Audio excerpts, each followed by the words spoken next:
Ju përshëndes edhe njërë shikues të ABC News, u takuam sërish bashkë edhe në edicionin e mesditës, u tani si të transmetim me konfliktin në lindjen e mesme ku Donald Trump në fakt aludon për mundësinë e ndryshimit të regjimit në Iran. Në një postim në rrjetet sociale, presidenti amerikan pyet se nëse regjimi aktual iranian nuk është në gjendje ta bëjë Iranin sërish të madh, përse të mos ketë një ndryshim të regjimit, ndërsa ushtria iraniane zotohet për përgjigje vendimtare pas sulmeve amerikane, Trump thotë se Shtetet e Bashkuara të Amerikës shkaktuan dëme monumentale në objekte bërthamore dhe i hoqën nga duart e Iranit bombën atomike. Presidenti amerikan Donald Trump, i cili njihet për deklaratat e tij të paparashikueshme, njoftoi këtë të hënë se Shtetet e Bashkuara mund të mirëpresin rrëzimin e qeverisë në Teheran. Vetëm disa orë pas anëtarët kryesorë të administratës së tij deklaruan se sulmet që u kryen ndaj Iranit nuk kishin për qëllim ndryshimin e regjimit. Politikisht nuk është e pranueshme të përdoret termi ndryshim regjimi, por nëse regjimi i tanishëm iranian nuk është në gjendje të bëjë Iranin sërish të madhështor, pse të mos ketë një ndryshim regjimi? Make Iran Great Again, shkroi Trump në platformën e tij Truth Social. Trump i tha këtë fjalë vetëm disa orë pasi figura kyçe të administratës së tij si nën presidenti J.D. Vance, sekretari i shtetit Marco Rubio dhe sekretari i mbrojtjes Pete Hegseth theksuan se qëllimi i sulmeve ajrore të Shteteve të Bashkuara në 21 qershor ndaj objektivave bërthamore të Iranit ishte një zgjidhje e negociuar dhe jo rrëzimi i qeverisë islamike teokratike. Kreu i Shtëpisë së Bardhë bëri për gjatë orëve të para të kësaj të hënë disa postime duke shpjeguar se pamjet satelitore tregojnë se sulmet e kryera nga avionët dhe raketat amerikane kanë shkatruar tërësisht programin bërthamor të Iranit. Presidenti amerikan pritet të mbajë këtë të hënë në orën 13 me kohën lokale në Washington një takim të Këshillit të Sigurisë Kombëtare. Mediat ndërkombëtare kanë raportuar se Trump ka shtruar nisjen e tij për në samitin e NATO-s, që do të mbahet në Amsterdam në datat 24 dhe 25 qershor, si pasojë e situatës së tensionuar në lindjen e mesme. Kreu i Shtëpisë së Bardhë ishte parashikuar të nisej drejt Holandës në orën 10 të mëngjesit të kësaj të hënë.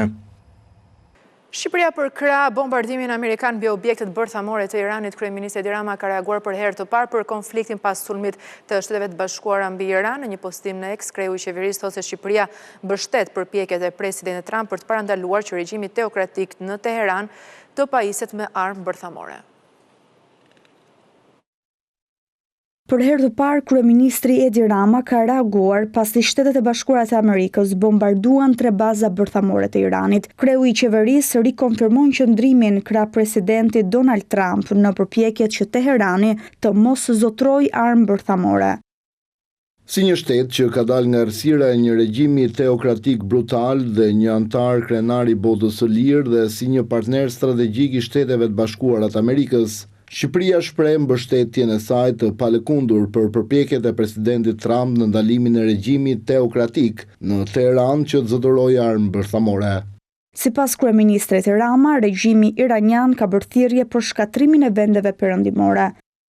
Ky nuk është thjesht një tjetër shtet me kapacitete bërthamore, as një diktaturë me ambicie për të zotëruar armë të tilla. Është një teokraci e pajisur me një retorik apokaliptike, e ngulitur në një traditë 70 vjeçare e etiketimit të kombeve të lira si satanike dhe që bën thirrje të hapura për zhdukjen e tyre.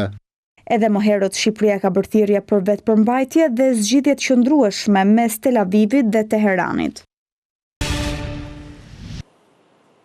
Mirë rikthyer në transmetim të drejtë për drejtë. Në këtë moment do të jemi me kolegun Andon Kell për të parë pak se si po shkon procesi i numërimit të votave të 11 majit. Lidhemi me kolegun.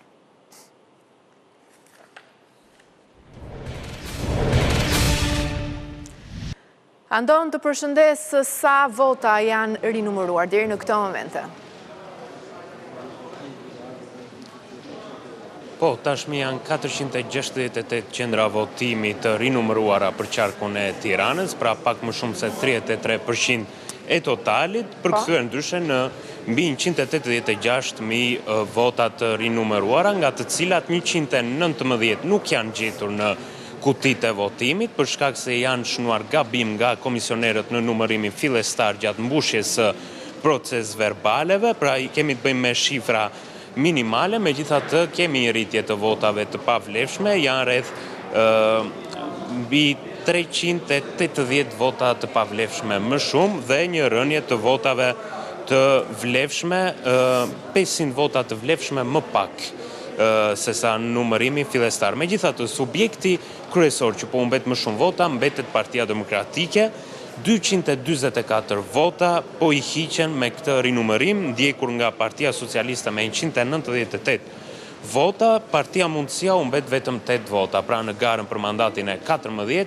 Partia Demokratike me këtë trend, jo vetëm që nuk po i afrohet Partisë Mundësia për t'i marrë kësaj të fundit mandatin e dytë, por po i largohet edhe më shumë.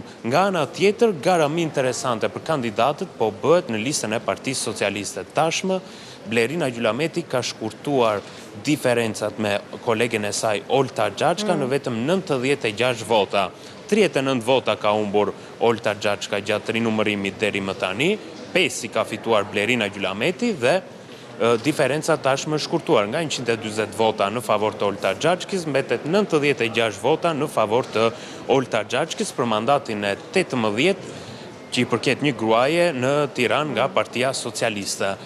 Pritet shihet se si do t'jetë trendi deri në fund, nëse Blerina Gjulameti do arriti të marrë mandatin Olta Xhaçkis apo jo, ndërsa në Partinë Demokratike duket se shpresat e Ilir Ali Mehmetit janë zeruar, për shkak se ai po humb 2 fishin e votave përballë koleges tij Jorida Tabaku. 64 vota ka humbur deri tani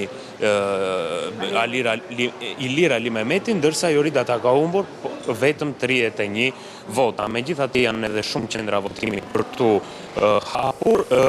Deri më tani janë rinumëruar vetëm Kamza me Paskuqani dhe 4 KZZ në Bashkinë e Tiranës. Mbetet përfundoi edhe Bashkia e Tiranës, ndërsa në fund do t'jenë Kavaja dhe Rogozhina, të cilat janë bashkit me më pak vota në qarkun e Tiranës. E kuptoj. Mirë, Andon, faleminderit për këtë raportin të drejt për drejt.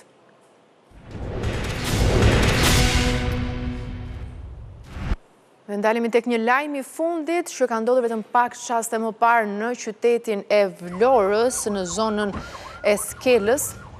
Një përplasje mes 2 automjeteve ka përfunduar në një konflikt mes 2 personave, teksa njëri prej tyre më pas me makinën e tij ka goditur disa herë një automjet tjetër, duke nxjerrë atë nga rruga. Në vendngjarje, siç e shohim, ka shumë forca policie, të cilat do të zbulojnë ato zbardhën në gjithë dinamikën e kësaj ngjarje.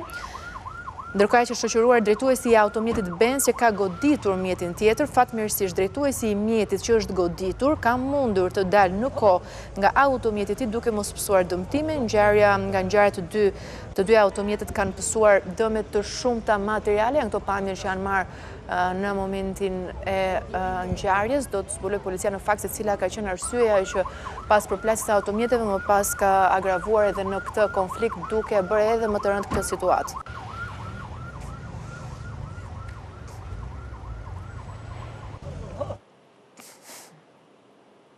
Një i ri u plagos me armë në Shkodër pas mesnatës gjatë një konflikti me një tjetër person. 26 vjeçari i plagosur u dërguar në spital dhe ndodhet jashtë rrezikut për jetën. Policia ka identifikuar autorin 49 vjeçar dhe ka shpallur atë në kërkim.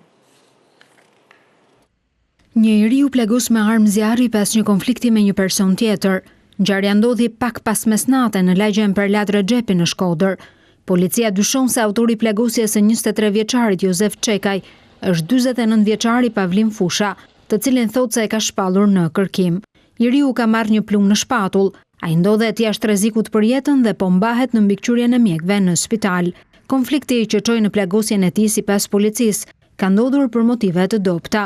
ABC News mëson se 23 vjeçari para se të futej në sallën e operacionit i ka thënë uniformave blu se para shkrepjes së armës mes tij dhe autorit ka pasur një debat. Sipas të dhënave të deri tanishme që disponon policia, nuk rezulton se mes 2 personave ka pasur konflikt më herët. Megjithatë, uniformat blu presin stabilizimin e gjendjes shëndetësore të 23 vjeçarit për ta marrë në pyetje. Aktualisht policia thotë se po vijon kontrollet për të kapur autorin e dyshuar.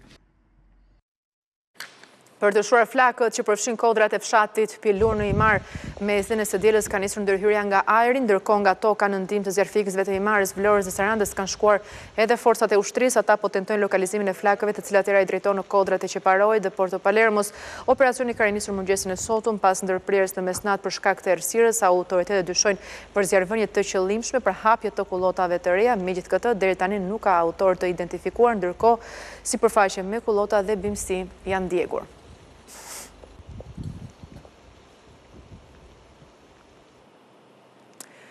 Policia e Kavajës ka vijuar kontrollet përgjatë vijës bregdetare me qëllim lirimin e hapësirave publike që zihen pa leje. Në plazhin e Golemit janë sekuestruar 100 kompleta me çadra dhe shezlong dhe është proceduar penalisht, janë proceduar në fakt penalisht 3 persona, bëhet fjalë për një 37 vjeçar, një 42 vjeçar dhe një 72 vjeçar nga Kavaja dhe Golemi, për të cilat kanë nisur procedimin në gjendje të lirë. Policia thotë se do të vijojë kontrollet në Bregdet me qëllim verifikimin e subjekteve që kryen aktivitete të palishme gjatë sezonit veror. Dhe kështu kemi ardhur në fund të edicionit të mesditës. Unë ju kujtoj të klikoni në webin tonë abc.news.al për të tjera zhvillime, gjithashtu në radio mund të na ndiqni në frekuencat 105 FM. Pas pak do të jeni me kolegun Ertan Prifti. Qëndroni me ABC.